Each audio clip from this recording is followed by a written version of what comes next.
Traffic আইন সবার জন্য সমান, ঠিক এমন বক্তব্য দিয়ে ফেরার পথেই ট্রাফিক আইন ভঙ্গ করতে দেখা গেল ডিএমপি কমিশনার মোসলেউদ্দিন আহমেদের গাড়িকে।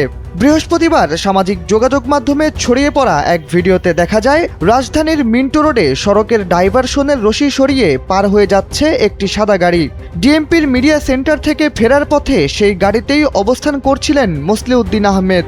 নগরবাসীকে ট্রাফিক আইন মানার তাগাদা দিয়ে ফেরার পথে যখন তার নিজের গাড়ি নিয়ম ভঙ্গ করে, তখন প্রশ্ন ওঠে ট্রাফিক আইন সবার বেলা সমান এ কথাটি তাহলে কতটুকু সত্য? ডিএমপি কমিশনারের ট্রাফিক আইন ভঙ্গ করার ঘটনার পর আরও প্রশ্ন ওঠে, তারেক রহমান নিজেই যখন কঠোরভাবে ট্রাফিক আইন মেনে চলেন, সেখানে ডিএমপি কমিশনারের ট্রাফিক আইনকে অমান্য করা কি ঔদ্ধত্যতা নয়? 5+ স্টার রেটিং প্রাপ্ত দেশের সর্বোচ্চ বিদ্যুৎ সাশ্রয়ী ওয়ালটন এসি স্মার্ট কমফোর্ট এখন নেক্সট লেভেলে। এই বিষয়ে অবশ্য একটি বিবৃতি দিয়েছে ডিএমপি।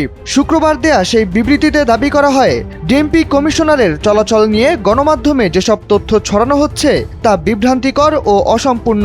3টি পয়েন্ট উল্লেখ করে কমিশনারের এই কার্যকলাপের পূর্ণ ব্যাখ্যা দেওয়া হয়েছে।